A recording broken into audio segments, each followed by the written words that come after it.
मास जो किसका मॉलिक्यूल का मास जो है हम किसके जरिए फाइंड आउट करते हैं, मॉलिक्यूलर मास के जरिए। अच्छा, कल हमने देखा था कि मॉलिक्यूलर मास जो है वो हम किसका, मॉलिक्यूल्स का जब मास हो तो मॉलिक्यूलर मास के जरिए फाइंड आउट करते हैं, या मॉलिक्यूलर फॉर्मूला मास भी इसे हम कहते हैं। लेकिन जो है वो आपके पास अगर हमारे पास अब कंपाउंड हमारे पास क्या होते हैं, टू टाइप्स के होते हैं, आयोनिक है, कोवेलेंट और मॉलिक्यूलर होते हैं। ठीक है, तो मॉलिक्यूल्स जो होते हैं वो कौन से कंपाउंड होते हैं जो मॉलिक्यूल की फॉर्म में एग्जिस्ट करते हैं, कोवेलेंट कंपाउंड्स। ठीक है, कोवेलेंट कंपाउंड जो है वो मॉलिक्यूल की फॉर्म में एग्जिस्ट करते हैं और उनका मास अगर हमें मालूम करना हो उन कंपाउंड का तो हम मॉलिक्यूलर मास के जरिए फाइंड आउट कर सकते हैं। लेकिन अगर हमारे पास आयोनिक कंपाउंड का मास मालूम करना हो तो फिर हम उसके लिए मॉलिक्यूलर मास जो है वो उसके मॉलिक्यूलर मास के जरिए आयोनिक कंपाउंड का मास मालूम नहीं कर सकते। तो आयोनिक कंपाउंड के लिए जो टर्म यूज करते हैं उनका मास फाइंड आउट करने के लिए वो क्या है, फॉर्मूला मास। ठीक, तो फॉर्मूला मास क्या है अब हम देख लेते हैं। व्हाट इज फॉर्मूला मास, आज का टॉपिक है हमारा formula mass. The sum of atomic masses of all atom in a formula unit of the substance. जैसे ये फॉर्मूला मास अगर NaCl का मालूम करना हो तो ये NaCl का क्या है, फॉर्मूला यूनिट। इस फॉर्मूला यूनिट के अंदर जितने भी एटम मौजूद हैं उनके एटॉमिक मासेस को सम करते हैं तो क्या आ जाता है हमारे पास, फॉर्मूला मास। इसकी भी यूनिट क्या है, AMU, जैसे मॉलिक्यूलर मास की है। तो उसमें फर्क क्या है आपके पास, इसमें हम sum of atomic masses of all atom in a formula unit लेते हैं और वहां पर क्या लेते हैं, sum of atomic masses of all atom in a molecular formula, in molecular formula of a molecule और अ सब्सटेंस। ठीक है, तो अब जैसे अब NaCl का दिखाया मैंने आपको, क्या आया है फॉर्मूला मास, NaCl का 58.5। कैसे आया, वही इस फॉर्मूला यूनिट में जितने भी एटम हैं उनके एटॉमिक मासेस को सम करना है। कौन सा एटम नजर आ रहा है NaCl में, सोडियम, Na फॉर सोडियम। तो एटॉमिक मास सोडियम का कितना होता है, 23 AMU। इसी तरह एटॉमिक मास दूसरा एटम इसके अंदर कौन सा है, क्लोरीन एटम है, इसका एटॉमिक मास कितना होता है, 35.5 AMU। दोनों को सम किया हमने, फॉर्मूला मास आ गया NaCl का जो क्या है 58.5 AMU। ठीक, तो फॉर्मूला मास, हमें फॉर्मूला मास की जरूरत क्यों पेश आई, क्या जरूरत थी फॉर्मूला मास का टर्म यूज करने की, क्योंकि जो आयोनिक कंपाउंड है उनके लिए हम क्या यूज नहीं कर सकते, मॉलिक्यूलर मास के जरिए उसका मास कैलकुलेट नहीं कर सकते। तो हमने फिर आयोनिक कंपाउंड का मास फाइंड आउट करना हो तो जो टर्म यूज करते हैं वो क्या है, फॉर्मूला मास। और ये फॉर्मूला मास दोनों कंपाउंड, चाहे वो आयोनिक हो चाहे वो कोवेलेंट हो, दोनों कंपाउंड के लिए फॉर्मूला मास की टर्म यूज की जा सकती है, लेकिन मॉलिक्यूलर मास की टर्म आयोनिक कंपाउंड के लिए यूज नहीं की जा सकती। तो ये याद रखिएगा, रिमेंबर में लिखा हुआ है molecular mass applies to only molecular compound या कोवेलेंट कंपाउंड। ठीक है, फॉर्मूला मास कहाँ यूज करते हैं, can be used in ionic और मॉलिक्यूलर कंपाउंड, दोनों कंपाउंड के लिए, चाहे वो आयोनिक हो चाहे वो कोवेलेंट कंपाउंड्स हो, दोनों कंपाउंड्स के लिए हम फॉर्मूला मास यूज कर सकते हैं। लेकिन मॉलिक्यूलर मास जो है वो आयोनिक कंपाउंड्स के लिए यूज नहीं किया जा सकता, ओनली कोवेलेंट कंपाउंड्स के लिए यूज करते हैं। चलिए समझ में आ गया। नेक्स्ट है हमारा मोलर मास। मोलर मास क्या होता है हमारे पास, मोलर मास क्या है, molar mass of a substance is it's relative molecular mass express in gram. Molecular mass, किसी भी सब्सटेंस के मॉलिक्यूलर मास को ग्राम में एक्सप्रेस किया जाए, मॉलिक्यूलर मास को AMU में करते हैं ना एक्सप्रेस, इसकी यूनिट क्या होती है मॉलिक्यूलर मास की, इसकी भी मॉलिक्यूलर मास की यूनिट है AMU। ठीक है, लेकिन अगर AMU की जगह हम क्या लगा दें, ग्राम लगा दें, तो वो क्या बन जाता है, उस सब्सटेंस का मोलर मास बन जाता है। ठीक, अब रिलेटिव मॉलिक्यूलर मास क्यों कह रहे हैं, इस चीज को देख लें, रिलेटिव मॉलिक्यूलर मास क्यों कह रहे हैं हम, ये रिलेटिव मॉलिक्यूलर मास कैसे मालूम करते हैं, sum of atomic masses of all atom. ठीक है, प्रेजेंट इन अ मॉलिक्यूल, ये है मॉलिक्यूलर मास। तो क्या करते हैं, मॉलिक्यूल के अंदर जितने भी एटम मौजूद हैं उनके एटॉमिक मासेस को सम करते हैं। जो एटॉमिक मास लेते हैं हम एटम्स का, वो भी क्या होता है, रिलेटिव एटॉमिक मास होता है। क्यों, याद है पिछले एटॉमिक मास की डेफिनेशन में जो हमने एटॉमिक मास को एक्सप्लेन किया था, तो हमने क्या कहा था, एटम का मास जो है वो कैसे मालूम किया जाता है, कैसे मालूम करते हैं, उसको किस तरह से कंपेयर करते हैं उसके मास को कार्बन 12 के एटम से, किया था ना। किसी भी एटम का अगर हमें एटॉमिक मास मालूम करना हो तो फिर हम उसको कैसे फाइंड आउट करते हैं, उसके मास को कंपेयर करते हैं कार्बन 12 के हमने कार्बन 12 देखा था। कार्बन का वो एटम जो क्या है, उसका एटॉमिक मास क्या है, 12 है। उसके एटॉमिक मास से कंपेयर करके किसी भी एटम का एटॉमिक मास मालूम करते हैं। फिर हमने देखा था 1 AMU किसके इक्वल होता है, एक कार्बन 12 हमने एटम लिया, उसके 12 इक्वल पार्ट कर दिए और उसके बाद जो इसका 1 यूनिट है वो किसके इक्वल हो जाता है, 1 AMU के। तो वो 1 AMU क्या है, 1/12 of the mass of carbon 12 atom. ठीक है, कार्बन 12 का एक एटम लिया और उसके 12 में से जो एक पार्ट है वो 1 AMU के बराबर हो गया। तो ये हम कर चुके थे पहले एटॉमिक मासेस में। तो ये रिलेटिव एटॉमिक मास है। तो ये हम जो मास मालूम करते हैं, जितने भी एटॉमिक मासेस हम ले रहे होते हैं वो रिलेटिव एटॉमिक मासेस हैं और उन्हीं रिलेटिव एटॉमिक मासेस के जरिए हम क्या मालूम कर रहे होते हैं, मॉलिक्यूलर मास। तो इसीलिए यहाँ क्या टर्म यूज हुआ है, relative molecular mass express in gram. ठीक, तो अगर हमने किसको, मॉलिक्यूलर मास को ग्राम में एक्सप्रेस कर लिया तो वो क्या रह जाएगा, वो क्या बन जाएगा, मोलर मास बन जाएगा, मॉलिक्यूलर मास नहीं होगा। तो इसीलिए molar mass of a substance has a fix unit. Fix unit है वो कौन सी है, ग्राम। जैसे example, molar mass of ammonia कितना आता है, 17 ग्राम। कैसे आता है, बिल्कुल वही तरीका है।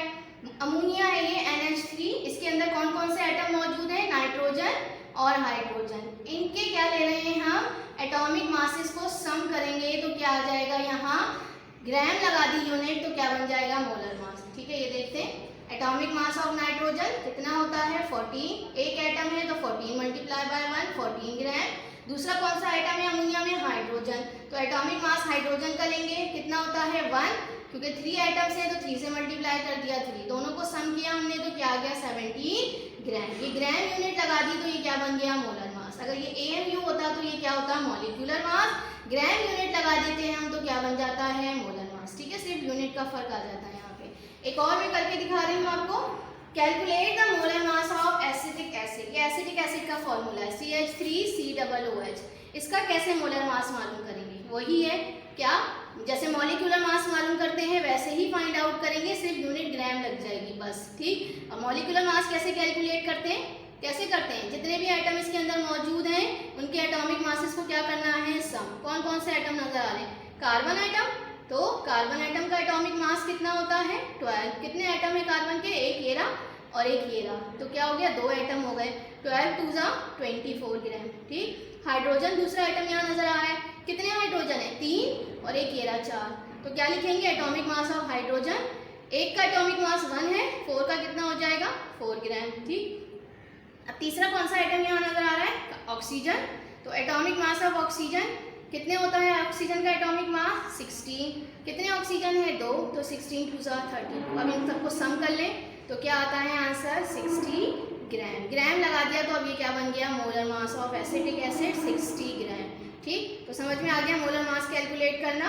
तो जिस तरह से बस मॉलिक्यूलर मास कैलकुलेट करते हैं वैसे ही फॉर्मूला मास करते हैं कैलकुलेट। दोनों की यूनिट क्या होती है, AMU होती है, लेकिन इसमें फर्क क्या है, इसमें हम सम ऑफ एटॉमिक मासेस किसके लेते हैं, sum of atomic masses of all atom in a formula unit. और मॉलिक्यूलर मास में हम क्या लेते हैं, sum of atomic masses of all atom in a molecular formula mass of a substance और मॉलिक्यूल लेते हैं। मोलर मास में हम क्या करते हैं, क्या मॉलिक्यूलर मास को एक्सप्रेस कर देते हैं ग्राम में। मॉलिक्यूलर मास जैसे कैलकुलेट करते हैं लेकिन AMU यूनिट नहीं लगती, क्या लगती है, ग्राम की यूनिट लगती है, तो ये क्या बन जाता है, मोलर मास।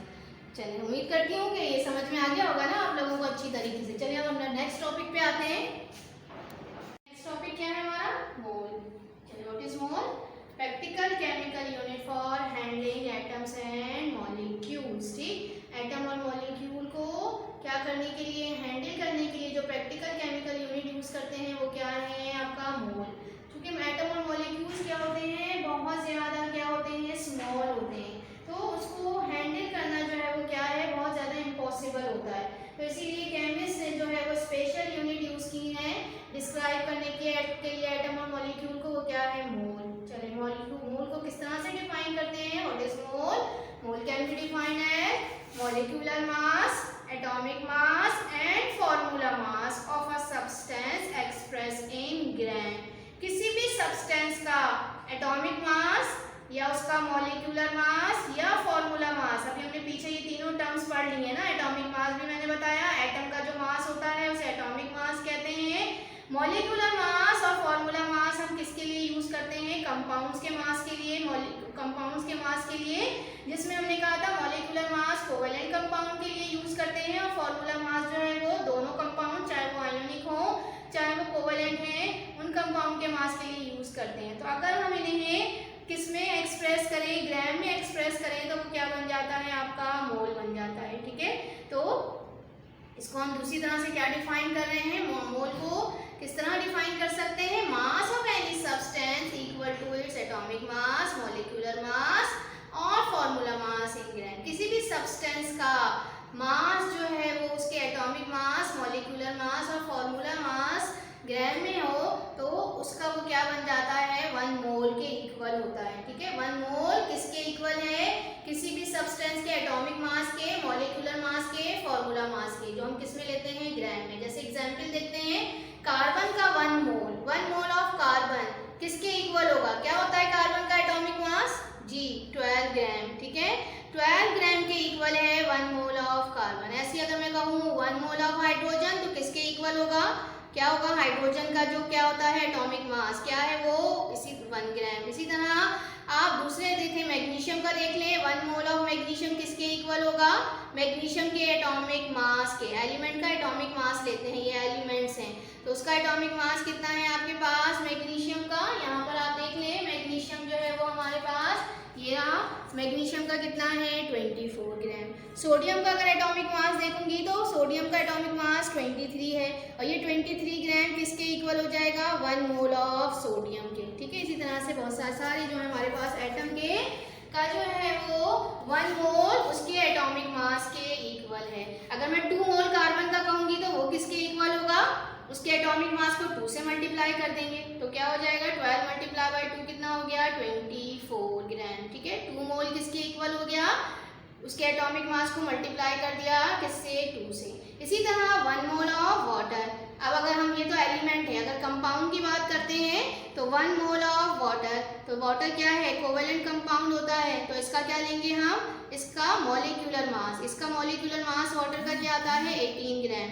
पीछे मैं कैलकुलेट कर चुके हैं आप लोग, आपको करना आ गया होगा, तो 18 ग्राम आता है। तो 1 मोल वाटर किसके इक्वल है, 18 ग्राम के। अगर मैं कहूँ 5 मोल ऑफ वाटर किसके इक्वल है तो क्या करेंगे, 18 मल्टीप्लाई बाय क्या करेंगे हम 5 कर देंगे। ठीक है, जो भी आएगा वो क्या होगा, 5 मोल ऑफ वाटर 90 आता है। इसी तरह 1 मोल ऑफ कैल्शियम कार्बोनेट, अब कैल्शियम कार्बोनेट क्या है आपके पास, आयोनिक कंपाउंड है तो इसका क्या होगा, 1 मोल किसके इक्वल होगा, इसके फॉर्मूला मास के। ठीक, तो फॉर्मूला मास कैल्शियम कार्बोनेट का क्या आता है 100 ग्राम आता है। ये भी आपने पीछे कैलकुलेट कर लिया, करना आ गया होगा। तो ये है आपके पास 1 मोल कैल्शियम कार्बोनेट 100 ग्राम। अगर मैं कहूँ 2 मोल्स कैल्शियम कार्बोनेट के किसके इक्वल है तो क्या करेंगे, 100 को मल्टीप्लाई कर देंगे किससे, 2 से, तो क्या आएगा 200 ग्राम। इस तरह से हम क्या मालूम करते हैं, मोल्स मालूम करते हैं किसी भी सब्सटेंस का। ठीक, इसके लिए जो हम एब्रीविएशन या यूनिट यूज करते हैं वो क्या है, MOL। ठीक, फॉर्मूला क्या है कि अगर आपको number of moles find out करने हो किसी भी सब्सटेंस के तो उसके मास को, ठीक है, मास ऑफ सब्सटेंस, जिस भी सब्सटेंस का आपको number of mole find out करना हो उसका मास, वो हम उसको डिवाइड करेंगे एटॉमिक मास से या फॉर्मूला मास से। एटॉमिक मास क्यों लिखा हमने यहाँ पे कि अगर एलिमेंट होगा, ये वो सब्सटेंस अगर एलिमेंट होगा तो उसका एटॉमिक मास लेंगे, अगर वो सब्सटेंस क्या होगा आपका कंपाउंड होगा तो फिर मॉलिक्यूलर मास या फॉर्मूला मास लेंगे। लेकिन हमने फॉर्मूला मास इसलिए लिख दिया कि फॉर्मूला मास अभी हम पीछे पढ़कर आए हैं कि आयोनिक और कोवेलेंट दोनों कंपाउंड के लिए यूज होता है, तो फॉर्मूला मास हम यहाँ मॉलिक्यूलर मास नहीं लिख रहे क्योंकि मॉलिक्यूलर मास लिखेंगे तो फिर हमें आयोनिक के लिए वो टर्म यूज नहीं होगी, तो इसीलिए फॉर्मूला मास दोनों के लिए यूज होता है। तो हमने सिर्फ एक ही लिख दिया, क्या, अगर कंपाउंड सब्सटेंस होगा तो फॉर्मूला मास लिखेंगे, अगर सब्सटेंस कोई एलिमेंट होगा तो क्या करेंगे, एटॉमिक मास से क्या करेंगे, यहाँ एटॉमिक मास लिखेंगे, यानी मास ऑफ सब्सटेंस को डिवाइड करेंगे या तो एटॉमिक मास से अगर एलिमेंट है या फॉर्मूला मास से अगर वो क्या है कंपाउंड। तो ये फॉर्मूला देख लें, इसी के जरिए हम कैलकुलेशन करेंगे। चलें जी, अब हम अब हम देखते हैं, प्रॉब्लम देख लेते हैं मोल के। नंबर 1 क्या है आपके पास, calculate the number of mole in 50 gram of Na। क्या कैलकुलेट करना है आपको, मोल्स कैलकुलेट करने हैं, किसमें नंबर ऑफ मोल कैलकुलेट करने हैं, 50 gram of sodium, Na sodium का सिंबल है, ठीक है। तो सबसे पहले प्रॉब्लम जब हम कर रहे हैं या न्यूमेरिकल कर रहे हैं तो सबसे पहले क्या लिखेंगे, गिवन, ठीक है। गिवन, गिवन क्या गिवन है, हमें क्या दिया गया है इस प्रॉब्लम में, ये 50 ग्राम ऑफ Na, ये 50 ग्राम क्या है, मास है। मास है किसका, सोडियम का। तो हम क्या लिखेंगे, ग्राम यूनिट होती है मास की, ठीक है। तो इसीलिए यहाँ क्या आ जाएगा, mass of sodium, mass of Na कितना दिया हुआ है 50 ग्राम, तो हमने लिख दिया 50 ग्राम। इसके बाद हमें पता है एटॉमिक मास जो होता है वो सोडियम का वो कितना होता है 23 AMU। ये याद कर लिया होगा आप लोगों ने, मैंने शुरू में एटॉमिक मासेस जो है वो लिखवाए थे आपको एलिमेंट्स के, ठीक है। तो एटॉमिक मास ऑफ सोडियम क्या है 23 AMU। AMU इसकी क्या है, यूनिट है, सही। अब मालूम क्या करना है, रिक्वायर्ड, रिक्वायर्ड क्या है, नंबर ऑफ मोल, कैलकुलेट क्या करना है, नंबर ऑफ मोल। तो रिक्वायर्ड क्या हो गया, नंबर ऑफ मोल्स, ठीक। फॉर्मूला लिखेंगे, मोल का फॉर्मूला अभी हमने देखा क्या था, नंबर मोल्स का formula, number of moles is equal to mass of substance upon atomic mass या फॉर्मूला मास, ठीक है। अभी मैंने बताया आपको, अगर एलिमेंट होगा तो एटॉमिक मास लिखेंगे और अगर कंपाउंड होगा तो फॉर्मूला मास लिखेंगे। क्योंकि यहाँ एलिमेंट दिया हुआ है सोडियम हमें, तो हमने यहाँ क्या लिखा है, एटॉमिक मास, ठीक है। और अगर कंपाउंड दिया हुआ होगा तो हम क्या लिखेंगे, यहाँ फॉर्मूला मास। तो चूंकि मुझे एलिमेंट हमें यहाँ पे न्यूमेरिकल में दिया हुआ था तो मैंने यहाँ एटॉमिक मास ही लिख दिया खाली।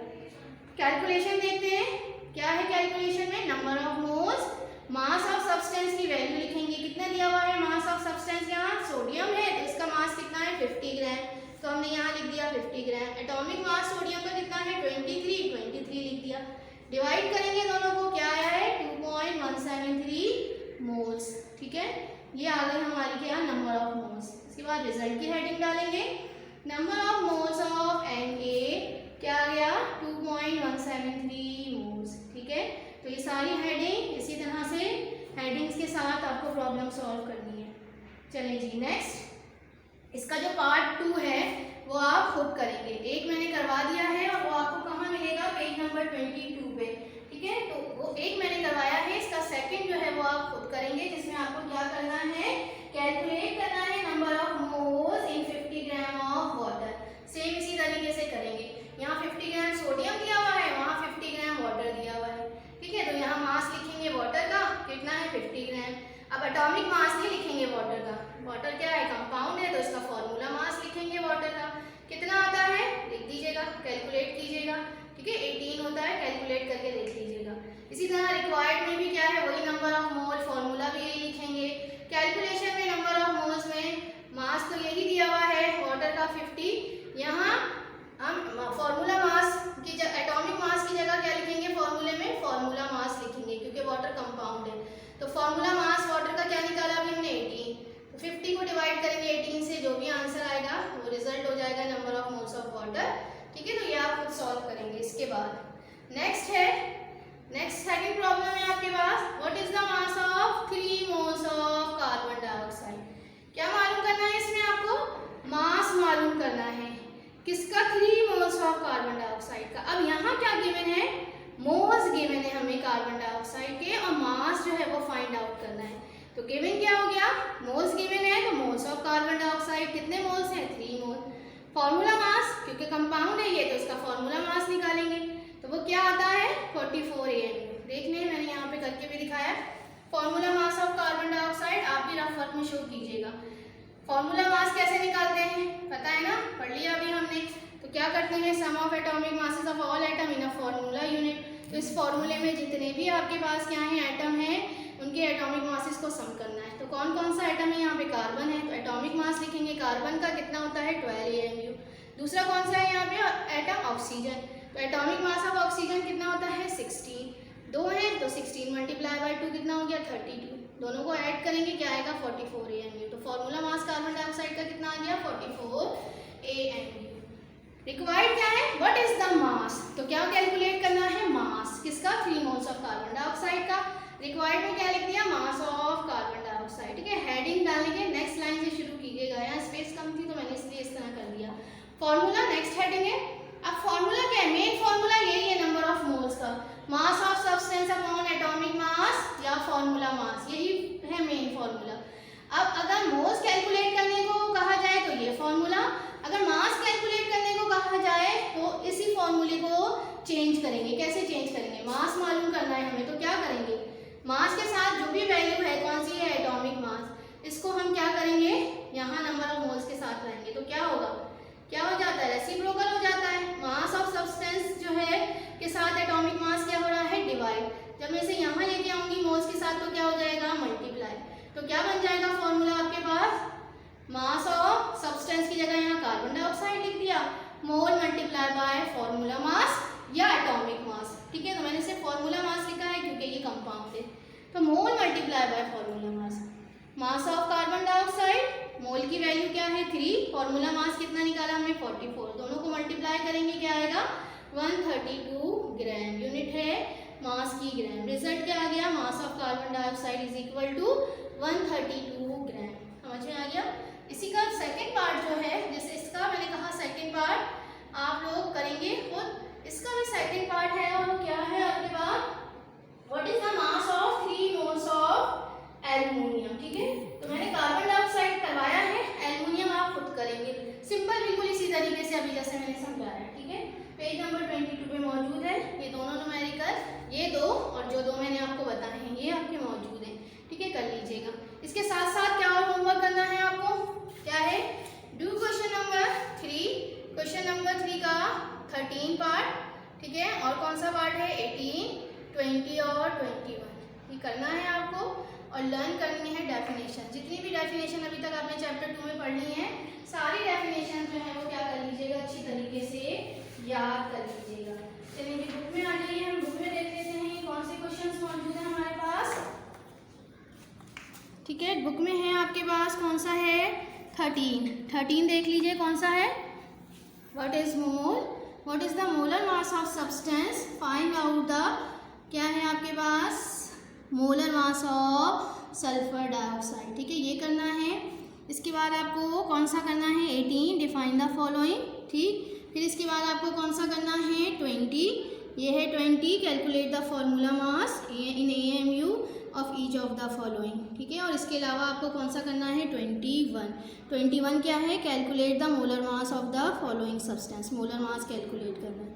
ठीक है, चलें जी, उम्मीद करती हूँ कि आज का लेक्चर समझ में आ गया होगा। नेक्स्ट लेक्चर तक के लिए अल्लाह हाफिज़।